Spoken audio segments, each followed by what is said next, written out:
गुजरात उपचुनावों में जीत का स्वाद चखने के बाद अरविंद केजरीवाल बीजेपी के गढ़ में एक्टिव हो चुके हैं और आज अहमदाबाद में केजरीवाल ने आम आदमी पार्टी की सदस्यता अभियान को लॉन्च कर दिया। इस दौरान उन्होंने बीजेपी पर ताबड़तोड़ हमले बोले हैं और कांग्रेस पर भी तीखा तंज कसा।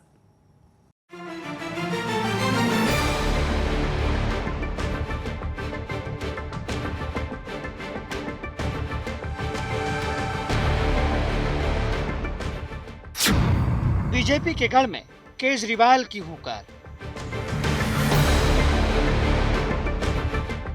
अब बीजेपी का जाने का टाइम आ गया है। अब नई पार्टी आएगी, ईमानदार पार्टी आएगी, देशभक्त पार्टी आएगी। गुजरात में शुरू हुआ आपका सदस्यता अभियान। 30 साल में क्या हाल कर दिया बीजेपी ने गुजरात का। गुजरात में बीजेपी को चुनौती देंगे केजरीवाल।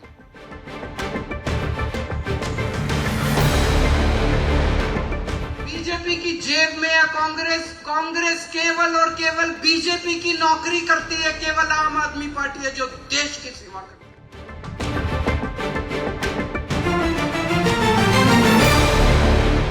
सेमीफाइनल के बाद फाइनल मैच में हमें जाना था 2027 में गुजरात में परिवर्तन करने के लिए।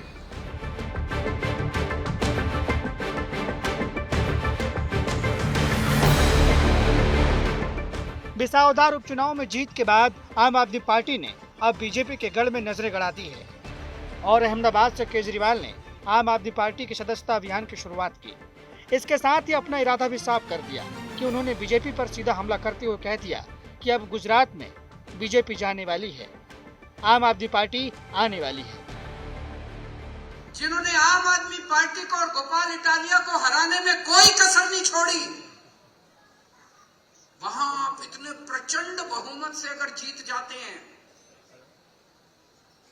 तो मैं तो इसमें कुदरत का खेल मानता हूं। मैं तो इसे भगवान की जीत, भगवान का संदेश मानता हूं। ये कोई मामूली जीत नहीं है, बहुत बड़ा भगवान कहने की कोशिश कर रहे हैं। 30 साल गुजरात पे कांग्रेस ने राज किया, 30 साल गुजरात पे बीजेपी ने राज किया। अब समय का चक्र घूम गया है पूरा। अब बीजेपी का जाने का टाइम आ गया। अब बीजेपी का जाने का टाइम आ गया है। अब नई पार्टी आएगी, ईमानदार पार्टी आएगी, देशभक्त पार्टी आएगी जो कि अच्छा काम करेगी। इन्होंने बेड़ा गर्क कर दिया बीजेपी ने। केजरीवाल यहीं पर नहीं रुके, उन्होंने भ्रष्टाचार से लेकर बाढ़ से बर्बादी तक का जिक्र किया और बीजेपी पर आरोपों की बौछार कर दी।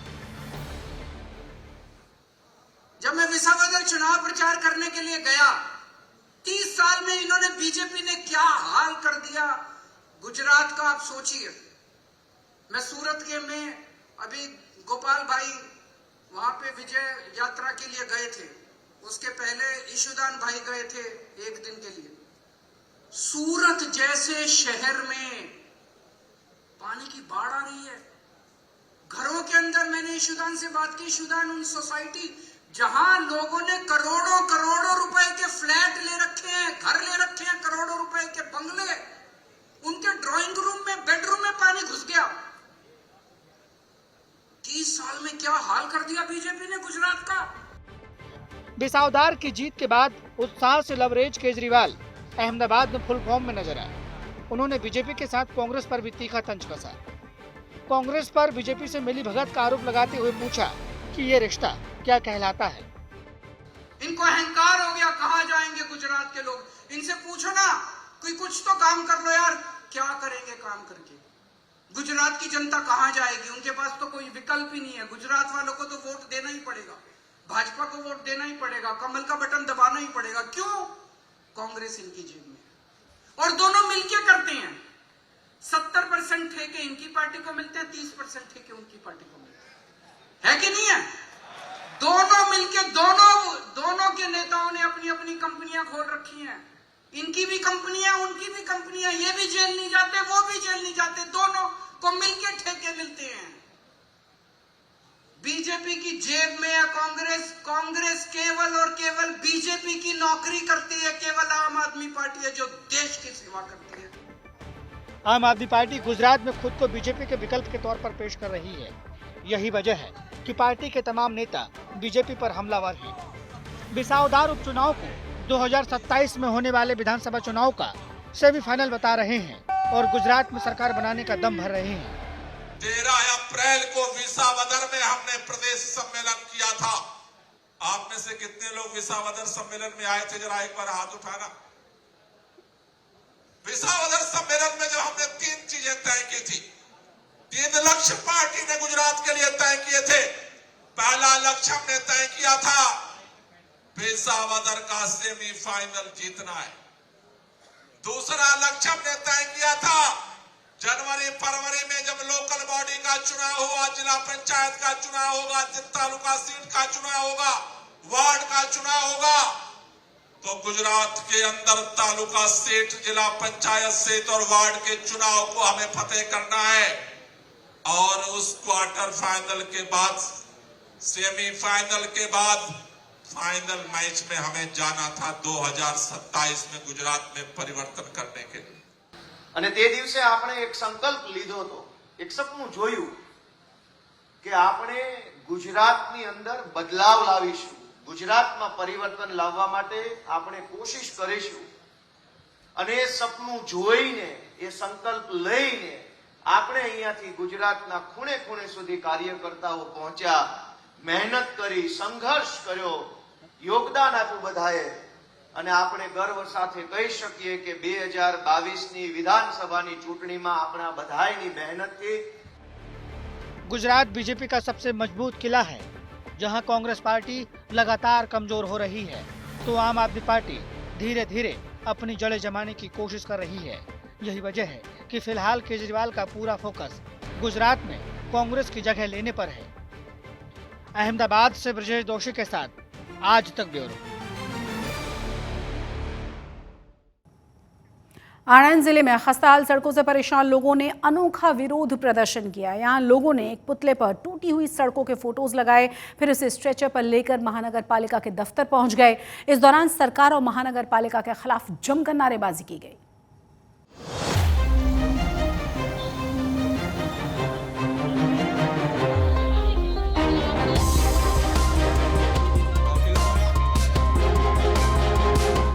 ये गुजरात के आणंद जिले की तस्वीरें हैं।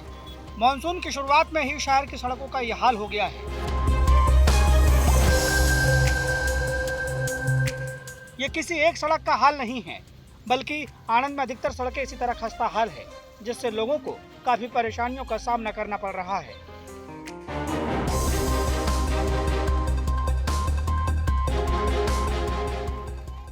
अब टूटी सड़कों से परेशान लोगों का गुस्सा फूट पड़ा है। लोगों ने महानगर पालिका के खिलाफ मोर्चा खोलते हुए अनोखे अंदाज में विरोध प्रदर्शन किया। स्थानीय लोगों ने एक पुतले को स्ट्रेचर पर लिटाया, उस पर शहर की टूटी सड़कों की तस्वीरें लगाई, फिर टूटी सड़कों की तस्वीरों के साथ पुतले को स्ट्रेचर पर लेकर ही महानगर पालिका के दफ्तर पहुंच गए।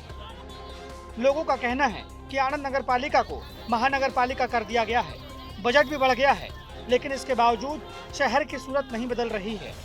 आप देख रहे हैं कि आणंद शहर जो पहले नगर पालिका था और महानगर पालिका हो गई, उसके बाद 1000 करोड़ से ज्यादा का बजट पास हुआ, लेकिन आज आणंद शहर के अंदर कई जगह पर गड्ढे, सड़क पे गड्ढे गिर गए हैं जो कभी पूरे नहीं गए हैं।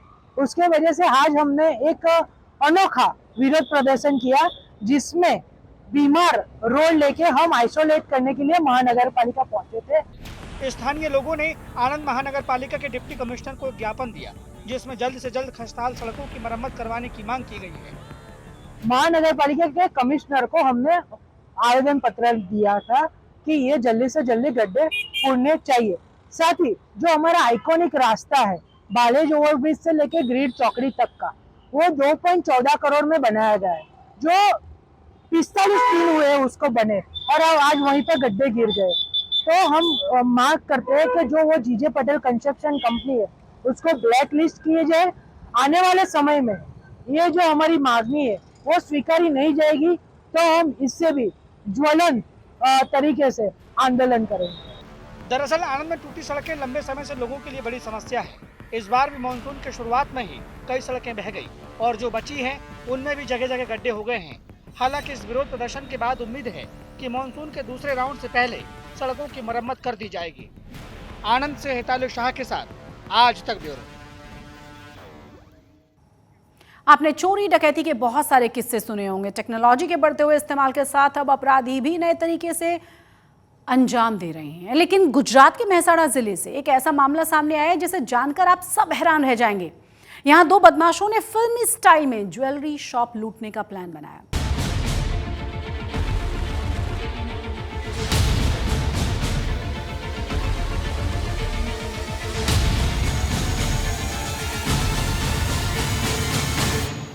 ये तस्वीरें बता रही है कि गुजरात में अपराधी कितने बेखौफ हैं।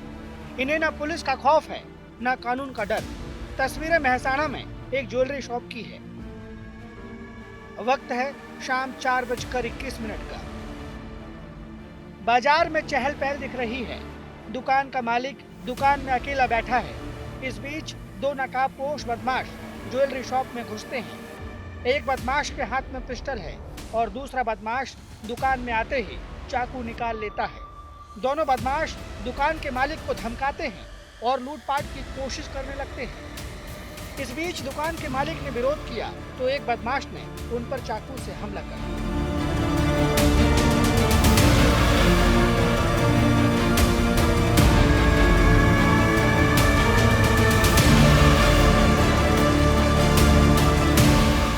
शोर शराबा सुनकर दुकान के दूसरे हिस्से में मौजूद एक और युवक वहां पर पहुंचता है। वो शोर मचाकर दूसरे लोगों को बुलाने की कोशिश करता है। इस दौरान बाहर से लोगों को आता देखकर दोनों बदमाश लूटपाट किए बिना ही मौके से फरार हो जाते हैं।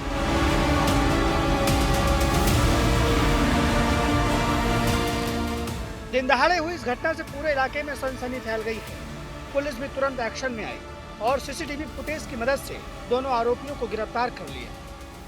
महाकाली ज्वेलर्स करके एक ज्वेलरी शॉप है।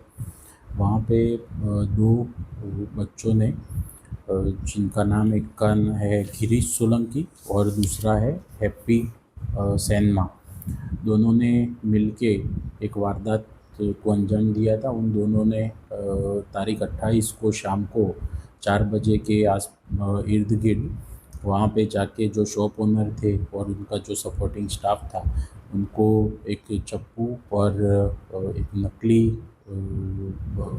वेपन दिखा के लूट का एक रॉबरी का अटेम्प्ट किया था। आरोपियों ने जो पिस्टल दिखाकर लूटपाट की कोशिश की, दरअसल वो पिस्टल नकली थी। आरोपियों ने खिलौने वाली प्लास्टिक की ये बंदूक 250 रुपए में ऑनलाइन ऑर्डर करके मंगवाई थी। इसमें ये दोनों आरोपी को यस्टरडे इवनिंग में पुलिस ने राउंड अप किया था। आज उनको अरेस्ट करके उनकी कोर्ट में पेशवाई हुई। जो गन वीडियो में दिखती थी वो गन और सादा हाथ में वो एक चप्पू था। दोनों वहाँ पे ही वो गिरा के मतलब कि गिर गया था भागते वक्त। तो पुलिस ने उस टाइम पे वहाँ से ही जो वारदात का जो जगह है वहाँ से ही पुलिस ने इन्वेस्टिगेशन के लिए उसको सीज किया था। और बाद में मालूम पड़ा कि वो जो वेपन था वो फेक वेपन था। फिलहाल आरोपी सलाखों के पीछे हैं, लेकिन दिन दहाड़े भरे बाजार में हुई इस वारदात से लोगों में दहशत है। साथ ही पुलिस की साख पर भी बट्टा लगा है। मेहसाणा से मनीष मिस्त्री के साथ आज तक ब्यूरो। अब आपको मिलवाते हैं नवसारी जिले के तालोद गांव के सरपंच से। ये 26 बार 12वीं क्लास में फेल हुए, फिर भी ऑर्गेनिक केमिस्ट्री में डॉक्टरेट की डिग्री इन्होंने हासिल कर ली। इनका कोई राजनीतिक बैकग्राउंड नहीं था, फिर भी पंचायत चुनाव में 80% वोटों से जीत हासिल की। लेकिन 12वीं पास करने की वो कसक आज भी बाकी है। 52 साल के नील देसाई अगले साल 27वीं बार 12वीं की परीक्षा देंगे।